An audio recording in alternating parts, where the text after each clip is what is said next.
8 taong puyat sa Dubai. Ibinasura ng taksil kong asawa habang ako ay nagtitiis. Nilustay ni Gavin ang aking pawis para sa marangyang buhay ng kabit niyang doktor. Iniwan mo kami para sa pera? Sigaw niya habang yakap ang mistress sa mismong lobby ng aking ospital. Ngunit nagkamali siya ng binangga. Hawak ko na ang legal na utos para bawiin ang 58% ng buong ospital ngayon. Tapos na ang pagiging tanga ko. Paano kaya haharapin ni Gavin ang dubleng pasabog na wawasak sa kanya sa unang kabanata? Ang araw na bumalik ako sa Manila, pagkatapos ng walang taong pagtatrabaho bilang nurse sa Dubai, hindi ako nagdala ng napakaraming pasalubong o malalaking bagahe.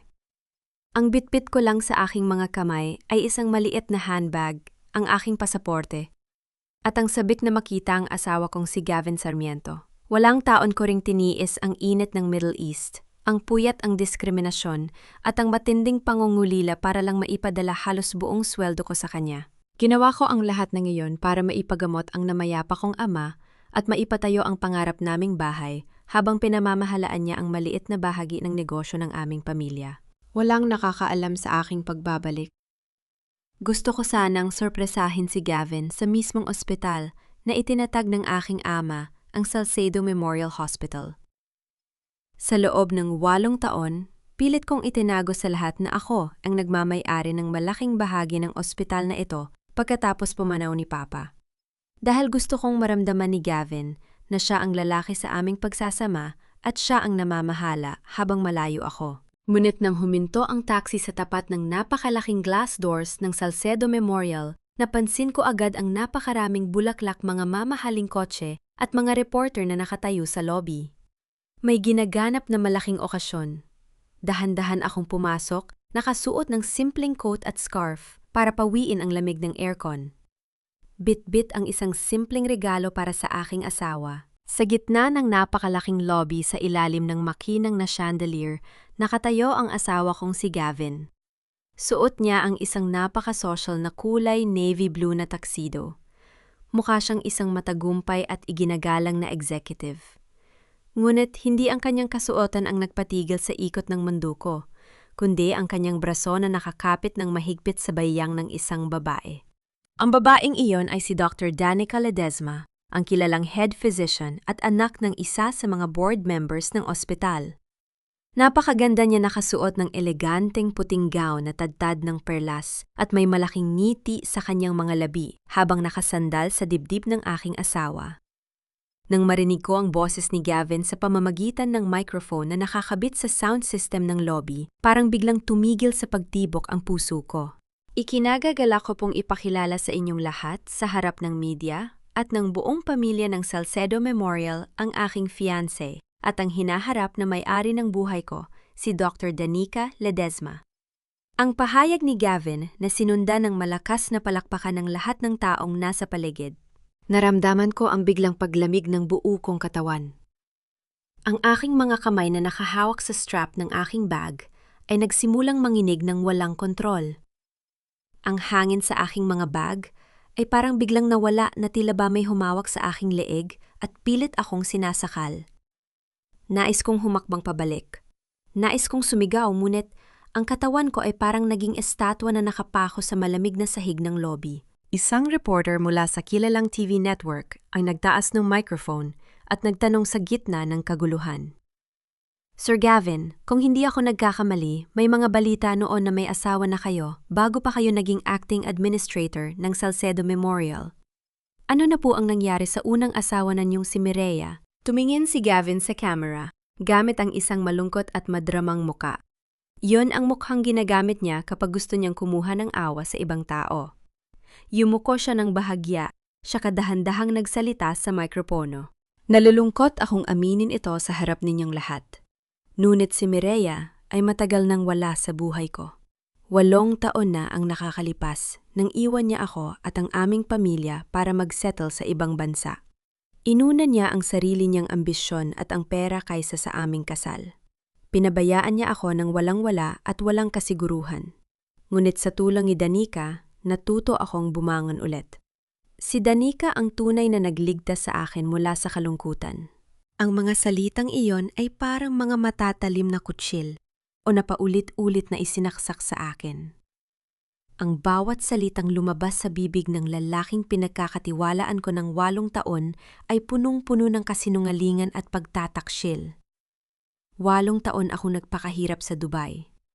8 taon kong tiniis ang pagod, ang pagkakasakit ng mag-isa sa malamig na kwarto, ang pagtitipid sa pagkain para lang maipadala sa kanya ang daan-daang libong piso buwan-buwan. At ngayon, sa harap ng napakaraming tao, ipinagmukha niya akong isang walang pusong babae na nadhangad lang ng pera. Tumingin ako sa kamay ni Gavin na nakawak sa baywang ni Danica. Sa kanyang pahiwatig na daliri, nakakabit pa rin ang simpleng pilak na wedding ring na ako mismo ang bumili nang bago ako umalis patungong Dubai. Isang mura at simpleng singsing na ginamit niyang simbolo ng aming pangako, habang ang kamay ni Danica ay pinalalamutian ng isang napakalaking diamond ring na siguradong nabili gamit ang perang ipinadala ko mula sa Middle East. Naramdaman ko ang init ng mga luha na gustong pumatak mula sa aking mga mata. Nungit agad kong pinalitan ang mahinang damdaming iyon ng matinding lamig sa aking dibdib.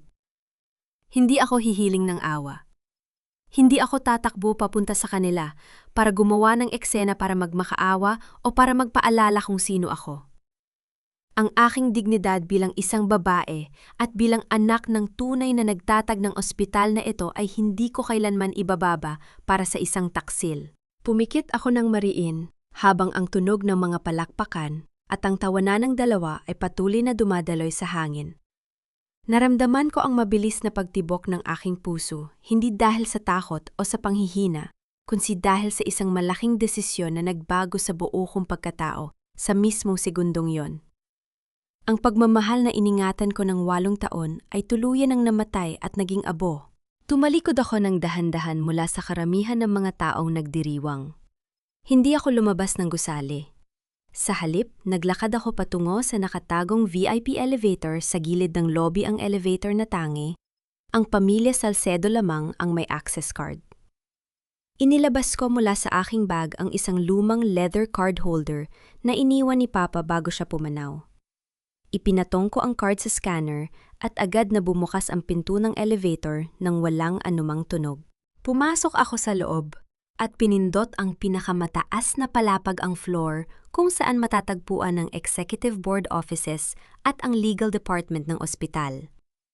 Habang umaakyat ang elevator, kinuha ko ang aking cellphone at tinawagan ang numero ng pinakapinagkakatiwalaang legal counsel ng aking amang, si Ate Ramon.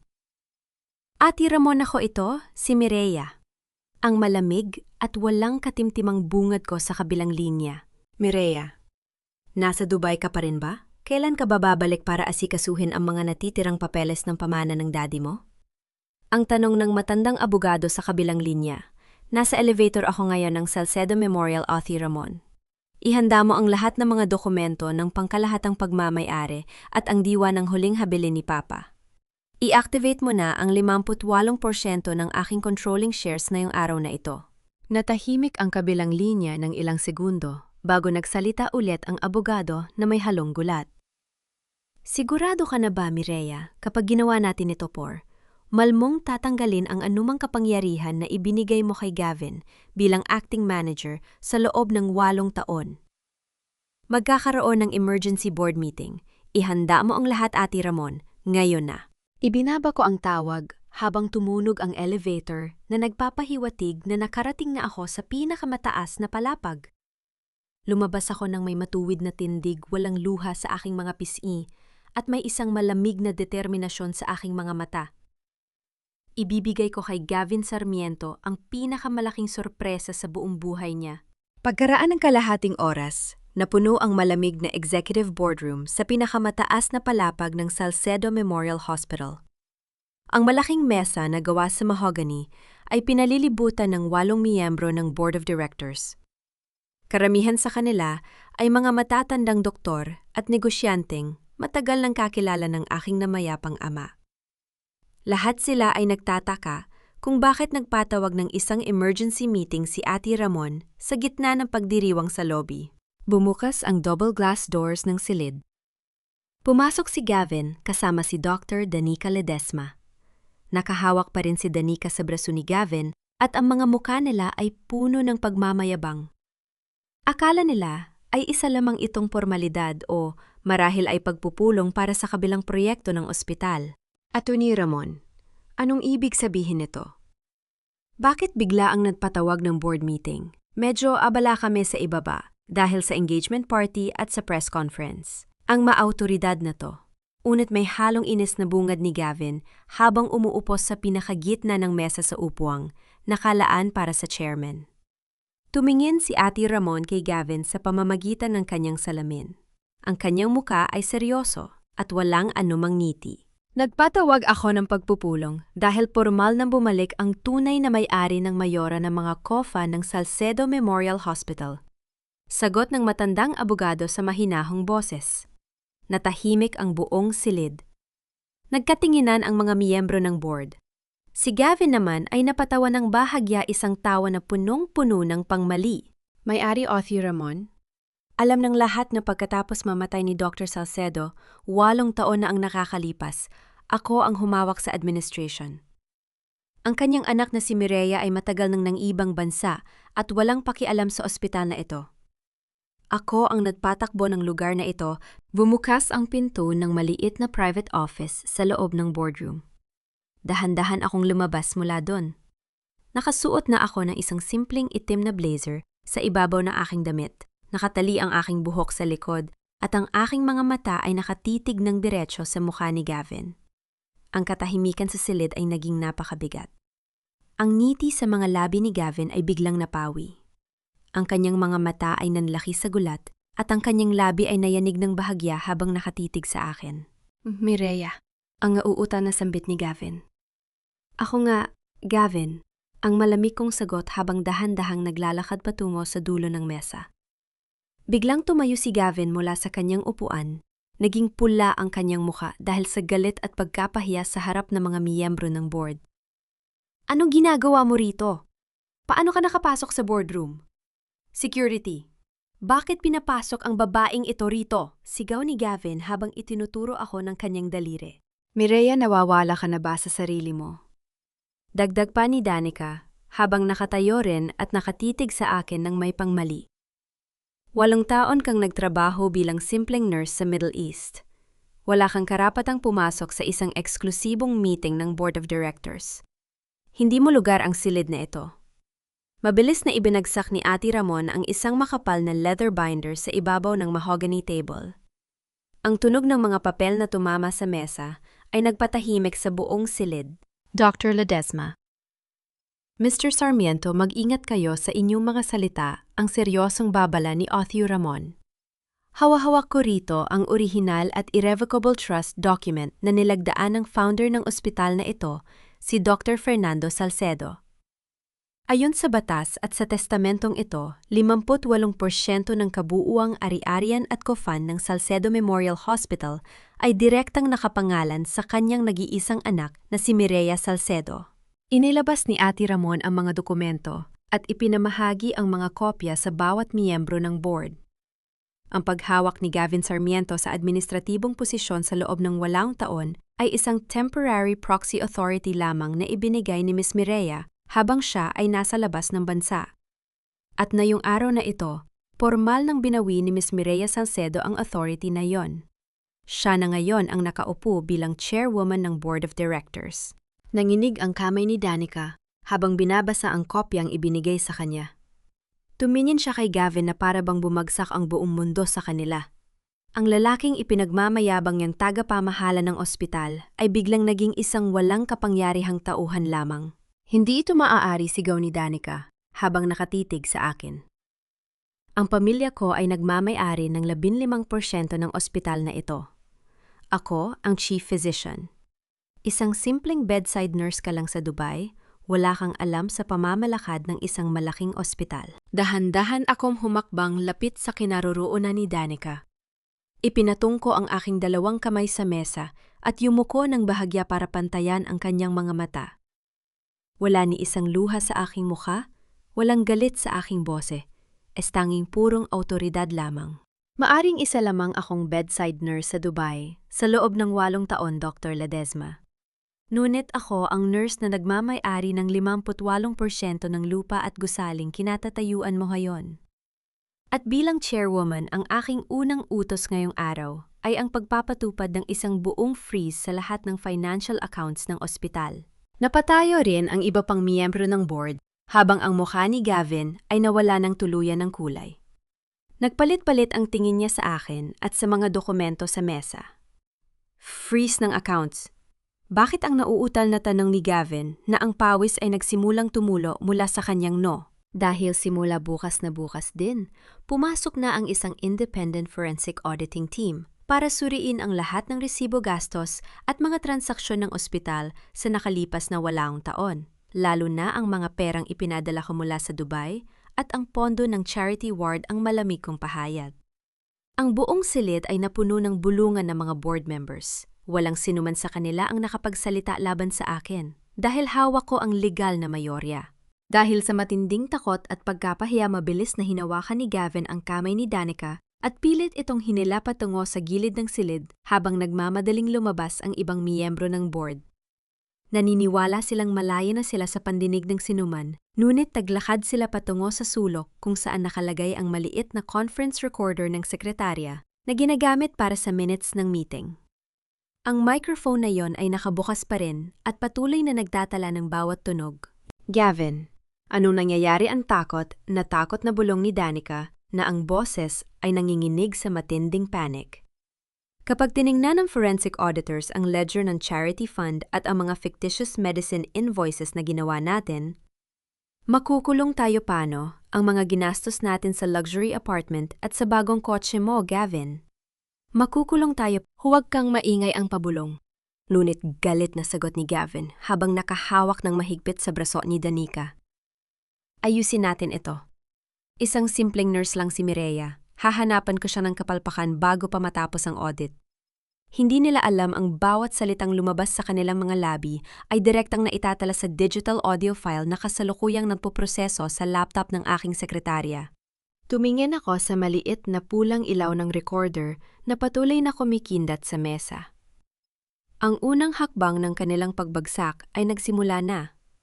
2:00 na ng madaling araw sa loob ng dating opisina ng aking ama sa Salcedo Memorial Hospital. Ang malaking glass desk ay napupuno ng daan-daang folder, resibo, bank statement at medical chart ng mga pasyente. Kasama ko ang 2 forensic auditor na kinuha ni Ate Ramon para suriin ang lahat ng mga dokumento sa nakalipas na 8 taon. Habang tahimik ang buong gusali, ang bawat pahinang binubuklat ko ay nagdudulot ng panibagong sugat sa aking puso. Ma'am Mireya, tingnan niyo po ang mga transaksyong ito, ang sabi ng namumunong auditor habang iniaabot sa akin ang isang makapal na binder ng bank transfers. Tinitigan ko ang mga numero. 8 taon ako sa Dubai. Buwan-buwan, nagpapadala ko ng hindi bababa sa 150,000 piso kay Gavin. Ang paniniwala ko gagamitin niya ang prangyon para bayaran ang monthly amortization ng aming bahay at suportahan ang mga operasyon ng ospital. Ngunit ayon sa mga bank record, sa oras na pumasok ang pera sa personal na account ni Gavin, mabilis itong inililipat sa isang shell company na nagngangalang Ledesma Medical Consultancy Services, isang kumpanyaring pagmamay-ari ni Dr. Danica Ledesma. Ang perang pinagpaguran ko sa gitna ng matinding init sa Middle East, ang perang nanggaling sa aking puyat at dugo bilang isang OFW nurse, ay ginamit lang pala para pundohan ang mamahaling pamumuhay ni Danica. Bumili sila ng mga branded na bag, mga mamahaling relos at nagbakasyon sa Europe gamit ang perang ipinagkatiwala ko sa aking asawa. Ngunit hindi doon nagtatapos ang kasamaan nila. Habang patuloy kong binubuklat ang mga folder ng charity ward ng ospital, napansin ko ang isang malaking pagbaba sa pondo ng libreng gamot para sa mga mahihirap na pasyente simula nung nakaraang 3 taon. Para pagtakpan ang nawawalang pondo na ginamit nila sa kanilang pansariling kagustuhan, gumawa si Gavin at Danica ng mga peking invoice ng mga mamahaling gamot. Bumibili sila ng mga murang gamot na walang kalidad mula sa mga hindi kilalang supplier, ngunit ipinapalabas nila sa resibo na ang mga ito ay ang orihinal at mamahaling gamot. Ang sobrang pera mula sa pondo ng charity ward ay direktang napupunta sa kanilang mga bulsa. Dahan-dahang nanginig ang aking mga kamay habang binabasa ko ang isang medical chart ng isang 5 taong gulang na batang lalaki na may malalang pneumonia. Ang bata ay pinalabas ng ospital at tinanggihan sa ICU dahil sa nakasulat na dahalan, insolvent, no funds for critical care. Ang petsa ng pagtangi sa batang yon ay ang mismong araw kung kailan bumili si Gavin ng isang bagong sports car. Naramdaman ko ang pagtakip ng lamig sa aking buong dibdib. Ang sakit ng pagtataksil sa akin ni Gavin bilang asawa ay pinalitan ng isang mas malalim at mas masakit na galit. Hindi lang nila ako niloko bilang asawa. Ginamit nila ang aking pangalan at ang legacy ng aking ama para magdusa at mamatay ang mga taong walang kakayahang magbayad. Ang Salcedo Memorial Hospital na itinayo ng aking ama para maglingkod sa kapwa ay ginawa nilang isang negosyo ng kasakiman at kamatayan. Nang hina ang aking mga tuhod, napaupo ako sa malaking leather chair ni Papa, pumatak ang isang mainit na luha sa aking pismi sa gitna ng tahimik na silid. Ngunit mabilis ko itong pinunasan gamit ang likod ng aking kamay. Walang silbi ang luha sa harap ng mga taong walang konsensya. Patuloy kong binuklat ang mga incident report ng ospital noong nakaraang 6 na buwan. Doon ay nakakita ako ng isang pangalan na biglang nagpatigil sa akin. Isang lumang incident report ang nakasaad tungkol sa pagtatanggal sa trabaho ng isang senior nurse. Ang pangalan niya ay Nurse Rosa Flores o si Aling Rosa, ang matalik na kaibigan at pinagkakatiwala ang head nurse ng aking namayapang ama nung nabubuhay pa ito. Ayon sa ulat na nilagdaan ni Gavin at Danica, si Aling Rosa ay tinanggal sa serbisyo ng walang pensyon at formal na inireklamo ng pagnanahaw ng gamot. Ngunit sa ilalim ng ulat, may nakatagong sulat kamay na reklamo na ginawa mismo ni Aling Rosa bago siya patalsikin. Hindi ako nagnakaw. Ang nahanap ko sa bodega ay mga kahak-kahak na peking gamot na ibinibigay sa mga pasyente sa charity ward. Pinatatahimik ako ni Dr. Danica at Mr. Sarmiento. Napahawak ako ng mahigpit sa gilid ng mesa. Si Aling Rosa ang taong nag-alaga sa akin nung bata pa ako sa mga silid ng ospital na ito. Siya ang saksi sa kabutihan ng aking ama. At tinanggalan siya ni Gavin ng danggal at pangkabuhayan dahil lamang sa pagtatanggol niya sa katotohanan. Tumingin ako sa auditor na nakatayo sa aking harapan. Alamin niyo ang kasalukuyang address ni Aling Rosa Flores ang mahinahon, ngunit seryoso kong utos. Pupuntahan ko siya bukas na bukas din.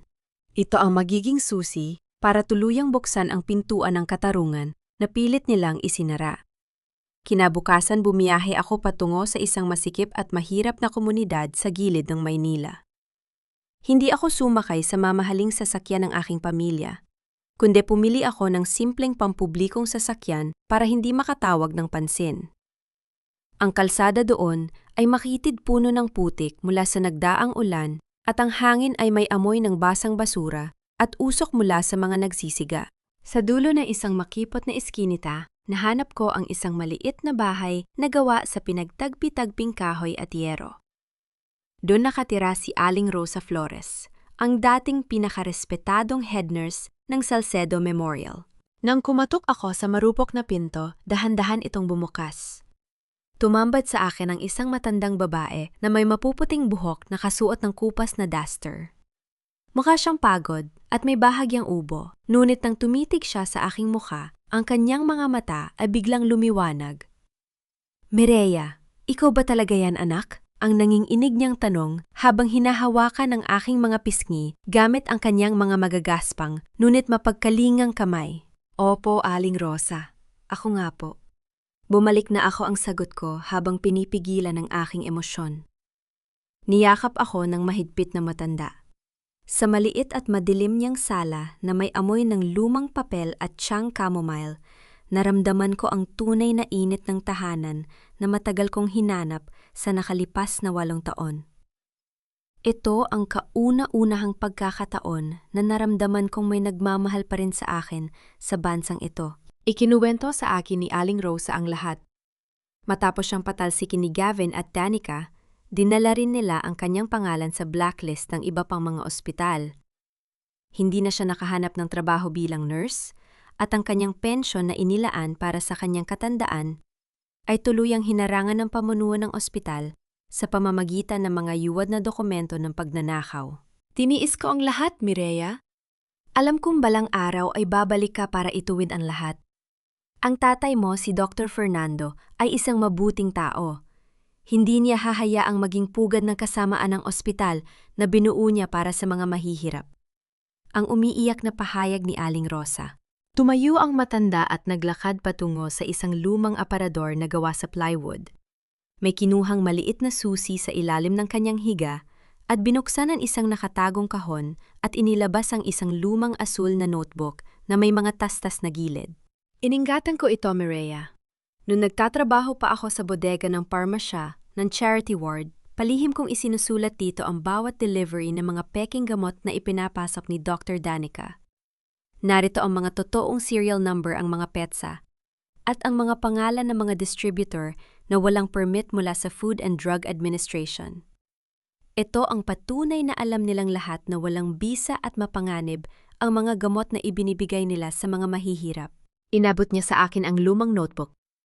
Nang hawakan ko ang papel na yon, naramdaman ko ang napakabigat na responsibilidad sa aking mga balikat. Ito ang sandata na wawasak sa pader ng kasinungalingan na itinayo ni Gavin at Danica. Salamat po, Aling Rosa. Hinding-hindi ko po hahayaang masayang ang sakripisyo ninyo ang aking seryosong pangako sa kanya. Ngunit nang papalabas na ako ng eskinita, naramdaman ko ang pagyanig ng aking cellphone sa loob ng bulsa ng aking coat. Walang pangalan ng tumatawag, isang hindi kilalang numero lamang. Sinagot ko ang tawag nang walang pag-aalinlangan. Mireya ang boses ng isang lalaki sa kabilang linya na halatang ginamitan ng voice modulator para maging malalim at hindi makilala. Ngunit may bahid ng pamilyar na tono ng kayabangan na hindi maitatago ng anumang teknolohiya. Sino ito ang diretsahan kong tanong-tanong habang patuloy na naglalakad patungo sa highway? Huwag mo nang ituloy ang ginagawa mong audit sa ospital. Kung hindi ka hihinto sa pang-inyalam, sisiguraduhin naming ang pangalan ng namayapa mong ama ang makakaladkad sa putik. Gusto mo bang malaman ng buong Pilipinas na ang ospital ng Pamilya Salcedo ay pumatay ng mga pasyente gamit ang mga peking gamot? Kung gusto mo pang mamuhay ng tahimik at bumalik sa Dubai ng buo ang katawan, iwanan mo ang ospital sa amin. Napatigil ako sa paglalakad sa gilid ng abalang kalsada. Hinawakan ko ng mas mahigpit ang lumang asul na notebook sa aking dibdib. Ang takot na inaasahan nilang maramdaman ko ay napalitan ng isang malamig at matalim na ngiti. Sabihin mo sa amo mong si Gavin? Hindi ako natatakot sa mga multo ng nakaraan na siya mismo ang gumawa. At magkita na lang kami sa impyer, no ang aking mahina, ngunit mariing sagot bago ko pinatay ang tawag. Isang tahimik at eksklusibong coffee shop sa dulo ng Bonifacio Global City ang naging tagpuan namin ni Gavin pagkalipas ng 2 araw. Pinili niya ang lugar na ito dahil walang masyadong tao at may sapat na distansya ang bawat mesa. Gusto niyang iwasan ng anumang mata ng media o ng mga kakilala namin sa ospital. Nang dumating ako, nakaupo na si Gavin sa sulok. Medyo gulo ang kanyang buhok at may maitim na bilog sa ilalim ng kanyang mga mata, isang patunay na hindi siya nakakatulog. Nang maayos simula na magsimula ang audit. Ngunit nang makita niya akong pumasok, mabilis niyang inayos ang kanyang suit at pinilit na magpakita ng isang malambot at mapagkumbabang ngiti. Umupo ako sa tapat niya nang walang anumang ekspresyon sa aking mukha. Ang aking likod ay tuwid at ang aking mga kamay ay mahinahong nakapatong sa aking hita. Mireya, salamat at sumipot ka ang mahina niyang boses na tila ba puno ng pagsisisi. Inabot niya ang kanyang kamay para hawakan ang aking mga daliri sa ibabaw ng mesa. Ngunit, bago pa man dumikit ang kanyang balat sa akin, dahan-dahan kong kinuha ang aking baso ng tubig para uminom upang maiwasan ang kanyang hawak na may buong grasya. Hindi ko hahayaang madungisan muli ng kanyang mga kamay ang aking pagkatao. Alam kong galit ka sa akin, Mireya. At tinatanggap ko ang lahat ng pagkakamali ko.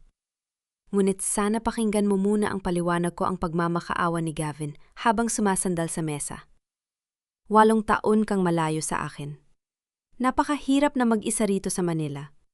Si Danica siya ang lumapit sa akin. Ginamit niya ang kapangyarihan ng pamilya niya para manipulahin ako. Natatakot akong mawala ang posisyon ko sa ospital ng tatay mo, kaya napilitan akong sumunod sa mga gusto niya. Ngunit ikaw pa rin ang mahal ko, Mireya. Ikaw ang asawa ko. Nakinig ako sa bawat salitang lumalabas sa kanyang bibig. Para siyang isang aktor na nag-eensaya ng isang madramang eksena sa telebisyon. Napakagaling niya magsinungaling, napakadali sa kanyang magtapon ng sisi sa ibang tao para lamang iligtas ang sarili niyang balat. Tinitigan ko siya sa mata, isang titig na walang halong galit, tanging lamig at puot lamang. Gavin, mahal mo ako, ang mahinahon kong tanong. Mahal mo ako habang inililipat mo ang bawat remittance ko mula sa Dubai papunta sa account ng kabit mo.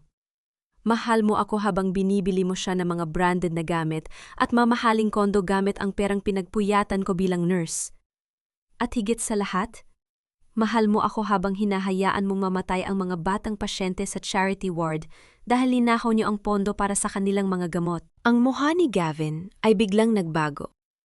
Ang mapagkumbabang maskara na pilit niyang isinusuot kanina ay dahan-dahang natunaw, pinalitan ng isang matigas at madilim na anyo. Nang mapagtanto niyang hindi na niya ako kayang manipulahin tulad ng dati, sumandal siya sa kanyang upuan at nag-cruise ng mga braso. Huwag kang magbalinis, Mireya, ang galit niyang bulong, habang ang kanyang boses ay naging matalim. Isang hamak na nurse ka lang sa Dubai. Akala mo ba ay madali ang pamahalaan ng isang ospital kung hindi dahil sa akin at kay Danica? Matagal nang nalugi ang Salcedo Memorial at tungkol sa audit na pinagmamalaki mo, kayang kaya kong burahin ang lahat ng dokumento sa database bago pa man matapos ang linggong ito. Walang matitirang papel para patunayan ang mga paratang mo. Bahagyang nayanig ang kahoy na mesa at natapon ang kaunting kape mula sa kanyang tasa nang ihampas ni Gavin ang kanyang kamao sa ibabaw nito. Ang kanyang mga mata ay nanlilisik sa galit. Wala kang hawak na ebidensya na tatayo sa korte laban sa akin. Wala ang medyo malakas niyang sigaw na nakakuha ng pansin ng ilang tao sa coffee shop. Hindi ako natakot. Hindi man lang kumurap ang aking mga mata sa kanyang pagbabanta. Dahan-dahan kong ibinaba ang aking baso ng tubig, saka ko itinuro gamit ang aking hintuturo ang isang maliit kulay pilak na metal button na nakakabit sa collar ng aking itim na blazer. Ang maliit na button na ito ay may sukat na mas maliit pa sa barya, ngunit may maliit na pulang ilaw na bahag yang kumikislap sa gitna nito. Hindi mo ba alam, Gavin? Simula nang uupo ako sa tapat mo, ang bawat salitang lumabas sa bibig mo, ang pag-amin mo sa pagnanakaw ng pondo at ang pagbabanta mong burahin ang mga dokumento sa database ay direktang nakatala sa live stream backup server ng aming legal team. Hindi ko na kailangan ng mga lumang papel mula sa database ng ospital, dahil ikaw mismo ang nagbigay sa akin ng pinakamalakas na ebidensya. Ang mukha ni Gavin ay tuluyang naging kasing puti ng papel. Napanganga siya habang nakatitig sa maliit na camera sa aking collar, habang ako naman ay dahan-dahang tumayo bit-bit ang aking bag ng may buong danggal. Magkita na lang tayo sa korte.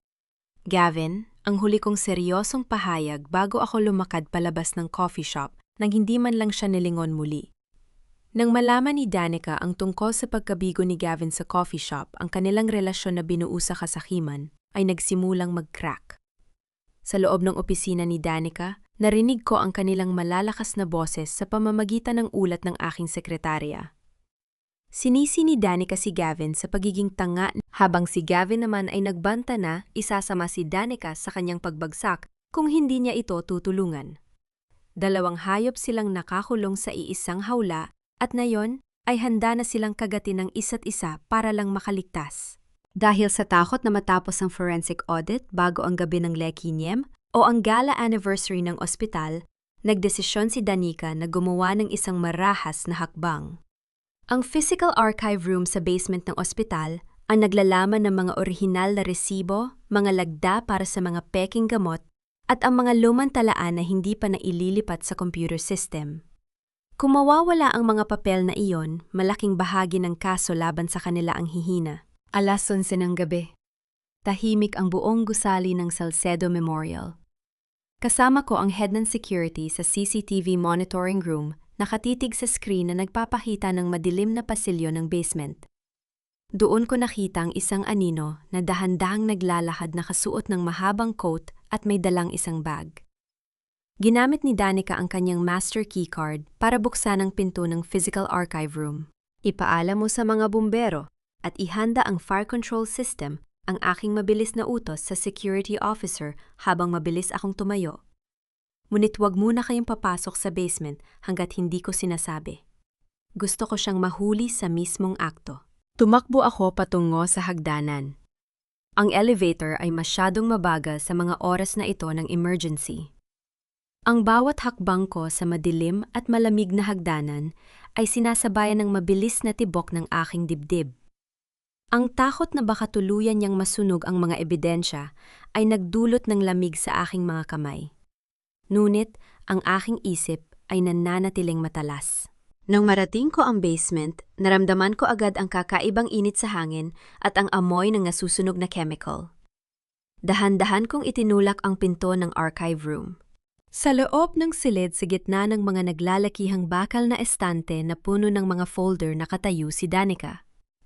May hawak siyang isang bote ng lighter fluid at ibinubuhos ito sa mga salansa ng papel sa gitna ng sahig.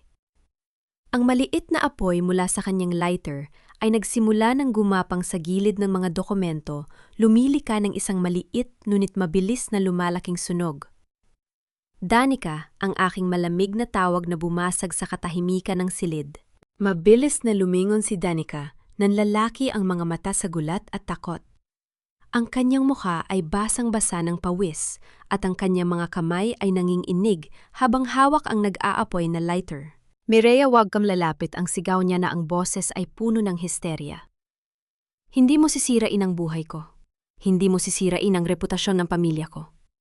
Dahil lang sa mga walang kwentang papel na ito, isang dumi ka lang sa sapatos ko. Mireya, susunigin ko ang lahat ng ito at wala kayong mapapatunayan sa korte.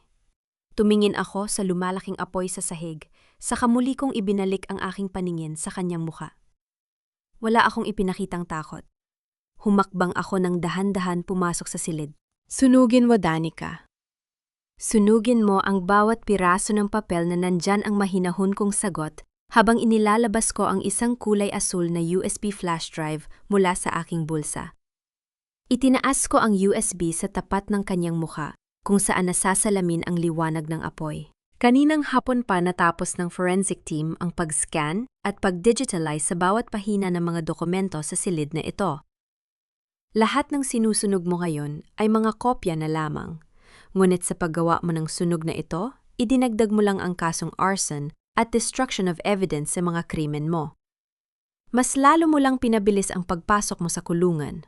Ang lighter sa kamay ni Danica ay dahan-dahang nalaglag sa sahig. Ang kanyang muka ay tuluyang nawala ng pag-asa. Napatingin siya sa nag-aapoy na mga papel, saka muling tumingin sa akin na tila ba nakakita ng isang demonyo. Hindi ito maaari ang kanyang mahinang bulong. Dahil sa init ng apoy, ang automatic sprinkler system sa kisame ay biglang nag-activate. Ang tubig ay nagsimulang pumatak ng napakalakas mula sa itaas, na parang isang biglaang bagyo sa loob ng silid.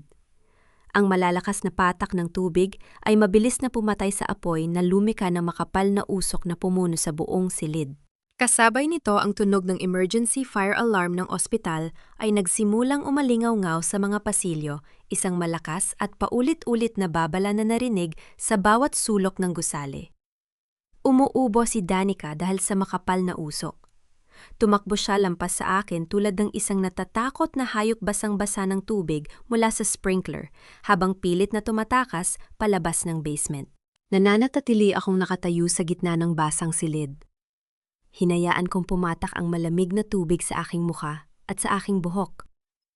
Hawak ko ang asul na USB sa aking kamay habang nakatitig sa mga basang abo ng kanilang kasakiman. Bukas ng gabi ang gala anniversary ng ospital. At doon ko tatapusin ang lahat.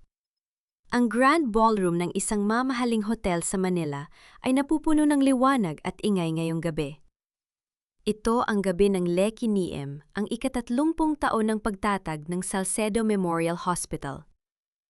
Ang mga pader ay pinalalamutian ng mga gintong laso at ang bawat mesa ay may mga mamahaling bulaklak at kristal na baso.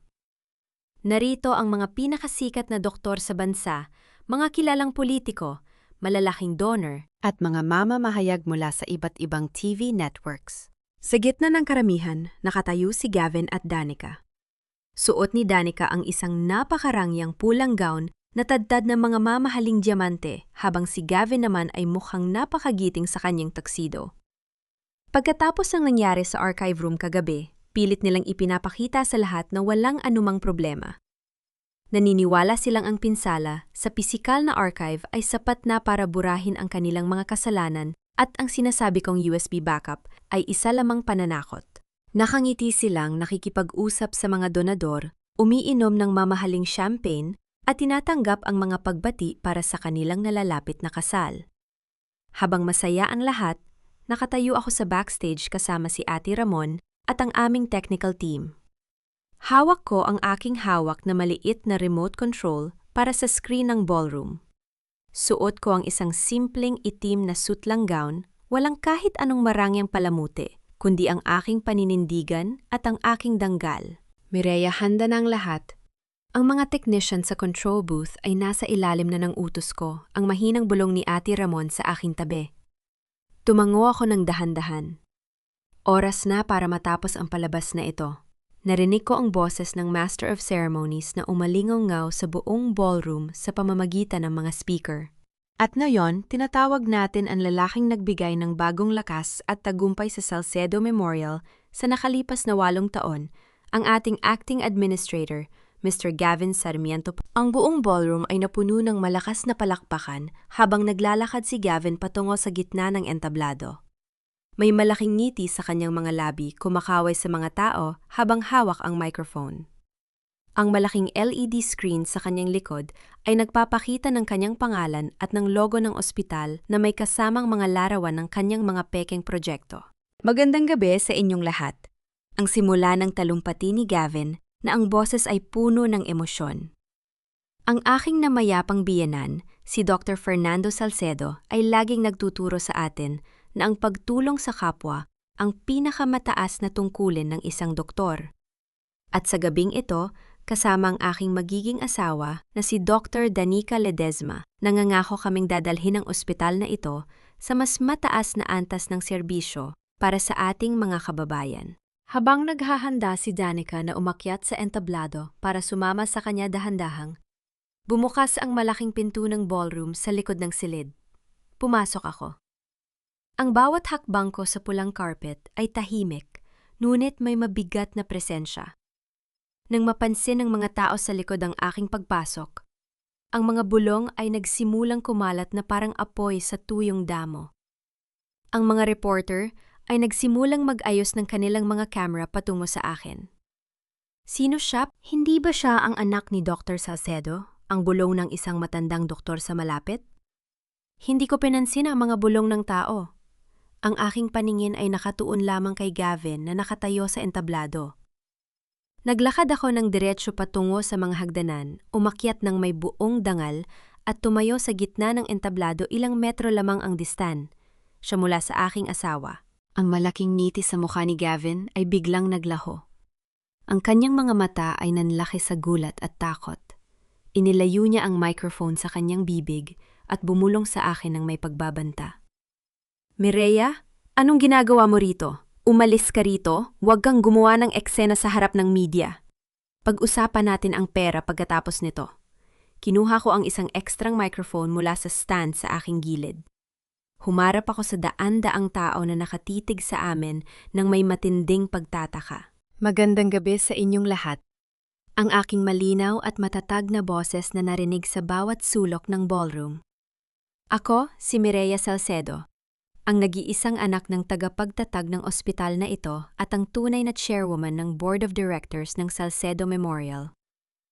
Mabilis na umakyat si Danica sa entablado. Ang kanyang muka ay puno ng galit habang sinusubukan akong sugurin.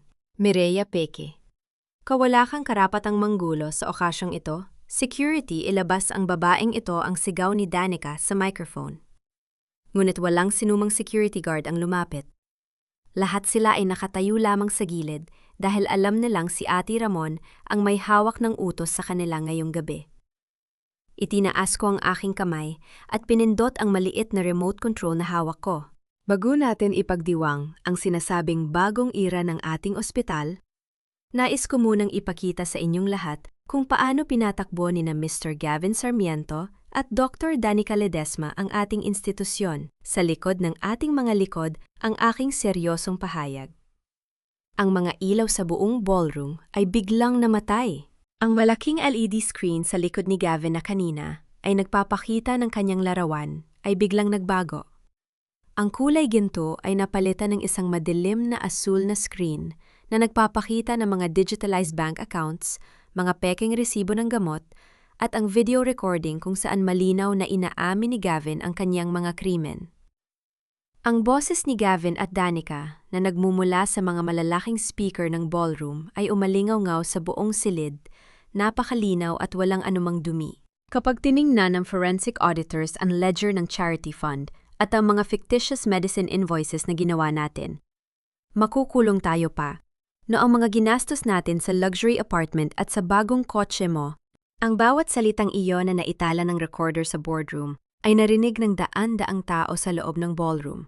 Kasunod nito ang screen ay nagpakita ng mga scanned na kopya ng mga peking resibo ng gamot kasabay ng mga bank transfer records na may lagda nilang dalawa. Ang mga dokumento ay dahan-dahang gumagalaw paitaas sa screen na parang isang walang katapusang list ng kanilang kasamaan. Ang katahimikan sa ballroom ay biglang napalitan ng isang napakalakas na kaguluhan. Ang mga bulungan ay naging mga sigaw ng gulat at galit. Ang mga mamamahayag at reporter ay mabilis na tumakbo patungo sa harap ng entablado. Ang mga liwanag mula sa kanilang mga kamera ay walang tigil na kumikislap na nagpapatingkad sa basang mukha ni Gavin, na tila ba nabilad sa gitna ng matinding sikat ng araw. Ito ang katotohanan sa likod ng sinasabi nilang bagong era ng Salcedo Memorial, ang aking matatag na pahayag sa microphone na muling nagpatahimik sa karamihan. Ang perang pinaghirapan ko bilang nurse sa Dubai sa loob ng 8 taon at ang pondo na inilaan ng aking ama para sa libreng gamot ng mga mahihirap ay ninakaw upang pondohan ang kanilang marangyang buhay.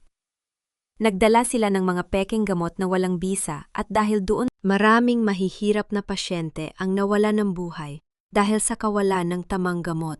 Hindi peke ang lahat ng yan. Imbento lang ng babaeng yan ang lahat ng nakikita ninyo. Peke ang video na yan. Ang histerikong sigaw ni Danica habang sinusubukang agawin ang microphone sa kamay ko. Ngunit, mabilis siyang hinarangan ng 2 babaeng security guard. Nawala na ng kontrol si Danica. Tumingin siya kay Gavin at bigla itong itinulak ng malakas. Gavin, ikaw ang may gawa ng lahat ng ito. Ikaw ang nagpilit sa akin na pirmahan ang mga invoices na yan. Binantaan mo ako. Wala akong kinalaman dito. Ang sigaw ni Danica na pilit na inililigtas ang kanyang sarili habang ang kanyang pulang gown ay nagusot na dahil sa kaguluhan. Si Gavin naman ay nananatiling nakatayo sa gitna ng entablado, nakatitig sa screen. Ang kanyang tuksido na kanina ay napakaayos, ay basang-basa na ng pawis. Ang kanyang mga labi ay nanginginig at walang anumang salita ang lumalabas mula doon. Sa mismong sandaling iyon, dahan-dahang umakyat sa entablado, si Ate Ramon kasama ang 4 na opisyal mula sa National Bureau of Investigation na nakasuit ng kulay navy blue.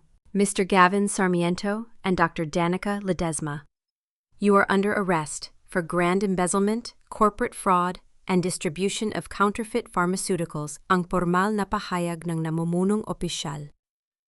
Nang makita ni Gavin ang mga pulis, ang huli niyang lakas ay tuluyang naglaho. Nabitawan niya ang microphone na hawak niya at dahan-dahang lumuhod sa sahig ng entablado sa aking harapan. Sinubukan niyang gumapang lapit sa akin, ang kanyang mga kamay ay nakaunat para hawakan ang dulo ng aking itim na gown. Ang kanyang muka ay puno ng luha at uhog, isang larawan ng isang taong nawala ng lahat ng kanyang kapangyarihan at kayabangan. Mireya? Sweetheart, please. Patawarin mo ako. Nabulag lang ako, Mireya. Ginawa ko lang naman ang lahat ng ito dahil natatakot ako maiwan mo ako kapag nalaman mong wala akong narating. Asawa mo ako, Mireya. Mag-asawa tayo. Huwag mong gawin ito sa akin. Manganganib ang buhay ko sa loob. Patawarin mo ako, sweetheart. Ang pagmamakaawa niya na ang boses ay nanginginig sa matinding takot. Tumingin ako sa kanya mula sa aking kinatatawanan. Dahan-dahan akong humakbang pabalik upang maiwasan ang hawak ng kanyang mga kamay. Walang anumang galit o paghihiganti sa aking mga mata. Tanging isang malalim na kawalan ng pakiramdam para sa lalaking ito. Namatay ang asawa ko nung araw na pinili mong nakawin ang pangarap ng tatay ko at ang buhay ng mga mahihirap na pasyente, Gavin. Ang nasa harap ko ngayon ay hindi ko asawa, kundi isang kriminal na dapat magbayad sa batas ang aking malamig at pinal na sagot. Mabilis na hinawakan ng mga opisyal si Gavin sa kanyang mga balikat at pilit siyang itinayo mula sa sahig. Hinila rin nila ang mga kamay ni Danica patungo sa kanilang likod. Ang tunog ng malamig na bakal ng cuffed link na sumasara sa mga pulso ni Gavin at Danica ay narinig ko ng malinaw. Ang mga bakal na yon ang naging huling palamuti na kanilang isinuot sa gabing ito. Mireya, patawarin mo ako, Mireya. Huwag mo akong iwan dito. Ang gulo-gulong sigaw ni Gavin habang dahan-dahan siyang hila ng mga pulis pababa ng entablado at palabas ng ballroom sa gitna ng daan-daang kumikislap na kamera ng media at ng mapanghusgang mata ng publiko. Nananatili akong nakatayo sa gitna ng entablado, ang aking likod ay nananatiling tuwid. Tumingin ako sa karamihan ng mga tao, saka ko ibinaba ang aking microphone. Ang laban para sa katarungan ay natapos na. Ngunit ang laban para sa pagbabalik ng danggal ng aking pamilya ay nagsisimula pa lamang. Pagkatapos ng gabing iyon sa gala, ang balita tungkol sa pag-aresto kay Gavin at Danica ay naging pangunahing paksa sa lahat ng telebisyon, diaryo at social media. Ang pangalan ng Salcedo Memorial Hospital ay nakatanggap ng matinding dagok. Maraming tao ang nagpahayag ng galit at ang tiwala ng publiko sa aming institusyon ay tuluyang gumuho. Ngunit hindi ako tumakbo. Hindi ko iniwan ang laban na iniwan ng aking ama. Sa sumunod na linggo, hinarap ko ang mga mamamahayag sa isang malaking press conference sa loob mismo ng ospital. Sa tapat ng 12-12 ng microphone at camera, hindi ako nagpakita ng kahinaan. Nagsuot ako ng simpleng puting blusa. Ang aking mukha ay seryoso, ngunit puno ng katatagan. Inanunsyo ko sa publiko na hindi ko ibebenta ang Salcedo Memorial. Sa halip, gagamitin ko ang aking personal na ipon mula sa 8 taong pagtatrabaho sa Dubai, kasama ang mga nakumpiskang ari-arian ni Gavin at Danica na binili gamit ang nakaw na pera upang bayaran at i-compensate ang bawat pamilya ng mga pasyenteng naging biktima ng kanilang kasakiman. Ang bawat sentimo na nawala sa charity ward ay ibabalik sa pamamagitan ng mga libreng operasyon at gamot. Bumisita rin ako ng personal sa mga pamilya ng mga pasyenteng tinanggihan noon sa charity ward. Hindi ko lang sila pinadalhan ng tulong pinansyal. Pinuntahan ko sila sa kanilang mga tahanan, hinawakan ang kanilang mga kamay at humingi ng tawad sa ngalan ng aking ama at ng ospital. Yon ang pinakamahirap na bahagi ng aking pagbabalik. Ngunit alam kong ito lamang ang tanging paraan upang maibalik ang tunay na danggal ng aming pamilya. Isang hapon, habang nag-aayos ako ng mga papeles sa aking opisina, dumating ang isang kinatawan mula sa isang napakalaking medical conglomerate sa bansa. Naglapag siya ng isang check na nagkakahalaga ng daan-daang milyong piso sa ibabaw ng aking mesa. Miss Salcedo, sirang-sira na ang reputasyon ng Salcedo Memorial. Mas mabuti pang tanggapin mo na ang halagang ito at bumalik ka na lang sa Dubai para mamuhay ng tahimik. Kami na ang bahalang magpalit ng pangalan ng ospital na ito, ang alok ng lalaking nakasuit. Tinitigan ko ang tseke sa mesa, saka ko ito dahan-dahang inurong pabalik sa kanya gamit ang aking hintuturo. Ang pangalang Salcedo ay hindi ibinebenta, at ang legasya ng aking ama ay hindi kayang bayaran ng kahit anong halaga ng pera. Ang ospital na ito ay mananatiling nakatayo para sa mga nangangailangan ng aking mahinahon, ngunit mariing sagot. Pagkalipas ng 3 linggo, pumasok si Ate Ramon sa aking opisina na may hawak na isang puting sobre. Walang selyo ang sobre at may nakasulat na pangalan ko sa pamamagitan ng isang magulong sulat kamay. Mireya, nanggaling ito sa kulungan sa Quezon City. Ipinapadala ni Gavin sa pamamagitan ng kanyang abogado. Gusto kanyang makita? Kahit isang beses lang bago magsimula ang formal na paglilitis sa kanyang kaso. Ang sabi ni Ate Ramon habang iniaabot sa akin ang sobre. Kinuha ko ang sobre, pinuksan ko ito, at binasa ang sulat sa loob. Ang sulat ay puno ng mga salitang humihingi ng awa. Ikinuwento ni Gavin ang hirap ng buhay sa loob ng selda, kung paano siya pinagdidiskriminahan ng ibang preso dahil sa kanyang ginawa, at kung paano siya walang-wala ngayon pagkatapos makumpiska ang lahat ng kanyang mga ari-arian. Sumusumpa siya na mahal pa rin niya ako at nagmamakaawa na tulungan ko siyang mapababa ang kanyang sentensya sa pamamagitan ng pag-urong ng ilan sa mga kaso. Tinitigan ko ang sulat. Wala akong naramdamang galit, wala ring lungkot. Ang tanging naramdaman ko na lamang ay isang malalim na awa para sa isang taong ipinalit ang kanyang danggal para sa mga bagay na madali namang mawala. Naglakad ako patungo sa balkona ng aking opisina kung saan makikita ang malawak na tanawin ng lungsod ng Maynila sa ilalim ng papalubog na araw. Ang hangin ng hapon ay malakas na umiihip, nagdadala ng kaunting lamig. Humarap ako sa hangin. Dahan-dahan kong pinunit ang sulat ni Gavin sa pinakamaliliit na piraso hanggang sa ang bawat salita ng kanyang pagmamakaawa ay maging parang mga puting konfeti sa aking mga daliri. Iniladlad ko ang aking palad. Hinayaan ko ang malakas na hangin na tangayin ang mga piraso ng papel. Pinapanood ang mga ito habang dahan-dahang naglalaho sa hangin patungo sa kawalan. Kasabay ng paglipad ng mga papel na iyon, tuluyan ko na ring pinalaya ang aking sarili mula sa anino ng aking nakaraan. Ang huling bahagi ng aking buhay kasama si Gavin Sarmiento ay tuluyan ang natapos ngayon. Isang buwan matapos ang pagbagsak ni Gavin at Danica, ang lobby ng Salcedo Memorial Hospital ay nagmukhang ganap na bago. Wala na rito ang mga marangyang bulaklak para sa mga mayayaman. Wala na rin ang mga mamahaling palamuti na sumasagisag sa kasakiman ng nakaraan.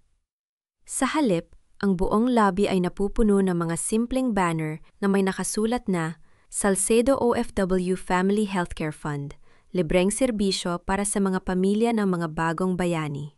Ngayong araw, ang formal na pagbubukas ng pondo na aking binuo.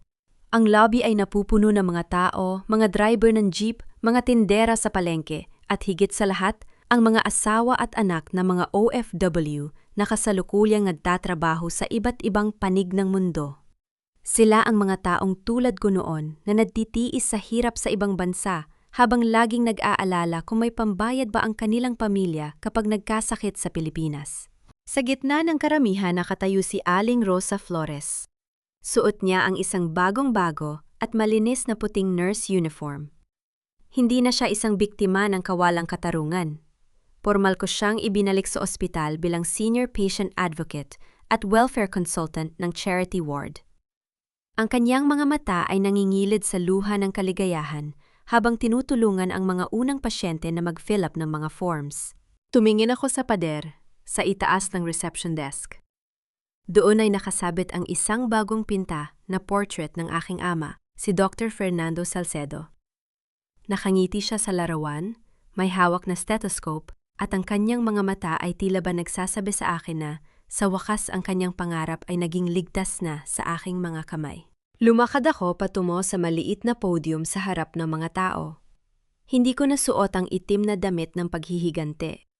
Ngayong araw nakasuot ako ng isang simpleng asul na blusa na gawa sa lokal na tela ng pinya. Ang aking buhok ay malayang nakabagsak sa aking mga balikat at ang aking mukha ay may tunay at magaan na ngiti. Nang tumayo ako sa harap ng microphone, ang buong lobby ay natahimik. Ngunit ang katahimikang ito ay iba sa katahimikan ng boardroom o ng gala. Ito ay katahimikan ng pag-asa at pagtitiwala. Magandang hapon sa inyong lahat. Ang panimula ko na may malambot ngunit malinaw na boses. 8 taon akong nagtrabaho bilang nurse sa Dubai. Alam ko ang pakiramdam na magtrabaho sa ilalim ng matinding init. Ang magtiis ng gutom at lungkot. Habang ang tanging iniisip mo ay ang kaligtasan ng pamilya mo dito sa Pilipinas. Ang pondong ito ay binuo ko hindi bilang isang donasyon, kundi bilang isang pangako. Ang pangako na walang sinumang pamilya ng OFW o mahihirap nating kababayan ang tatanggihan sa pintuan ng ospital na ito dahil lamang sa kawalan ng pera. Ang buong lobby ay napuno ng napakalakas na palakpakan. Maraming matatanda at mga ina ang umiiyak habang yakap ang kanilang mga anak. nakita ko si Aling Rosa na tumatango sa akin ng may buong pagmamalaki. Ang palakpakang ito ay hindi katulad ng palakpakan sa engagement party ni Gavin. Ito ay tunay galing sa puso at puno ng pasasalamat. Dahan-dahan akong bumaba mula sa podium at naglakad sa gitna ng mga tao. May mga humawak sa aking kamay para magpasalamat, may mga lumapit para magmano, at ang bawat haplos ng kanilang mga kamay ay tila ba nagpapagaling sa bawat sugat na iniwan ng pagtataksil ni Gavin sa aking puso. Tumingin ako sa aking mga kamay. Medyo magaspang pa rin ang mga ito mula sa 8 taong paglilinis at pag-aalaga ng mga pasyente sa Dubai. Ngunit sa unang pagkakataon, naramdaman kong ang mga kamay na ito ay nakagawa ng isang bagay na mas malaki kaysa sa aking sarili. Ang pagbabalik ko sa Manila na akala ko ay simula ng aking ganap na pagkasira ay naging daan pala para sa aking muling pagsilang. Ang sakit ng pagtataksil ay aking ginawang gamot upang pagalingin ng iba. Naglakad ako patungo sa malaking glass doors ng lobby at tumingin sa labas. Ang sikat ng araw ng Maynila ay napakaliwanag. Sumasalamin sa malinis na daan at sa mga dahon ng mga puno sa paligid. Ang bagong simula ay narito na. At handa na akong tahakin ang landas na ito ng may buong dangal at walang anumang takot.